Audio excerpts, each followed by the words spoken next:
আজকে আবার সেই লতি নিয়ে এসছে, দেখতেই পাচ্ছ। নাও চলো এবার কী রান্না হবে। লতি আমি কাটা শুরু করে দিলাম। দেখো লতি আজকে আমি এরকম লম্বা লম্বা করে কেটেছি, কিন্তু বেশ 1 আঙ্গুল করে কেটেছি।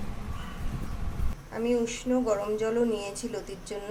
আজকে আবার লতি দিয়ে ফার্সে মাছ কেমন হবে বন্ধুরা। দেখো ফার্সে মাছ নিয়ে এসছে।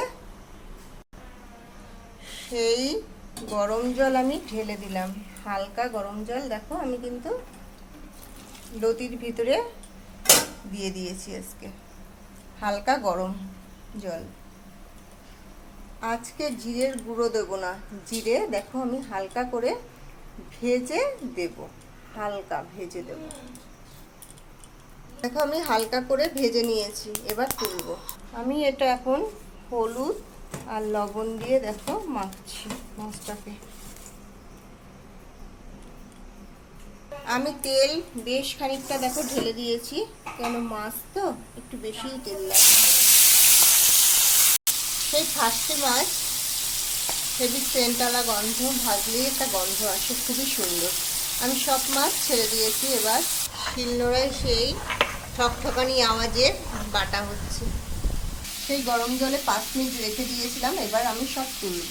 সেই লতিগুলো আমি একটা দেখো ধোয়া বেরোচ্ছে, গরম জল দিয়ে ধোয়ার পরে রেখে দিই। আর মাছ আমি উল্টে দেবো। দেখো আমি উল্টে দিয়েছি, মাছ এখনো হয়নি। আমার মাছ ভাজা কিন্তু কমপ্লিট। এবার কী কী দেবো সোমবারে দেখো। তেলের কড়াইতে আর একটু তেল দিয়েছি, দিয়ে আমি কালো জিরে আর জিরে সোমবড়া দিয়ে দিলাম। কালো জিরে একটা অন্যই রকম তেল আমার গরম হয়ে গেছে। কালো জিরে এবার আমি দিয়ে ছেড়ে দিলাম। দেওয়ার পরে একটু লবণ দিয়ে নাড়াচাড়ি তো করতেই হবে, লতি বলে কথা।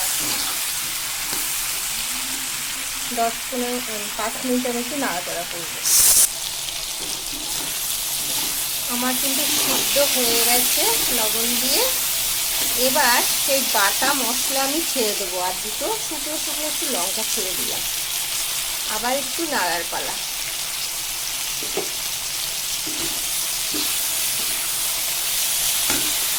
একটু তেলটা বেশি লাগে, কেন লতি দিয়ে মাছ। আমি লাস্টে কিন্তু আমি স্রেফ হলুদ, আর কিছুই দেবো না। কষানো কিন্তু আমার হয়ে গেছে, দেখতেই পাচ্ছি বন্ধুরা।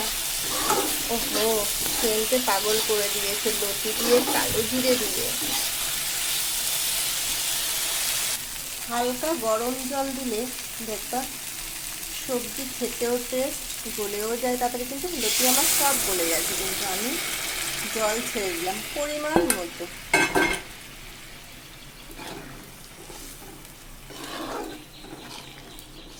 এবার 5 মিনিট একটু ঢাকা দেব, হালকা মানে গ্যাসের ওভেনটা কমিয়ে দেব। আমার সেই ঝোল হওয়ার পরে আমি সব মাছ দেখো ছেড়ে দিয়েছি, দেখতেই পাচ্ছ। কিন্তু হওয়ার পালা। এখন আমি হালকা করে উপরে সরিষার তেল দেখো একটু ঢেলে দিলাম। আমার কিন্তু হয়েই গেছে মাছের ঝোলটা। আমার কিন্তু মাছের ঝোলটা হয়ে গেছে লতি দিয়ে ফার্সে মাছ কালো জিরে দিয়ে। কেমন লাগছে বন্ধুরা? লাইক শেয়ার কমেন্ট করো। এবার নামানোর পালা। লাইক শেয়ার কমেন্ট করো আমার ফার্সে মাছের ঝোল কেমন হয়েছে বন্ধুরা, দেখতেই পাচ্ছ। টাটা, লাইক শেয়ার কমেন্ট করো। আর কি বলবো, আর ঠিক আছে, রাখলাম। নমস্কার আজকের মতো। আবার ফের কোনো দিন অন্য রেসিপি নিয়ে দেখা হবে।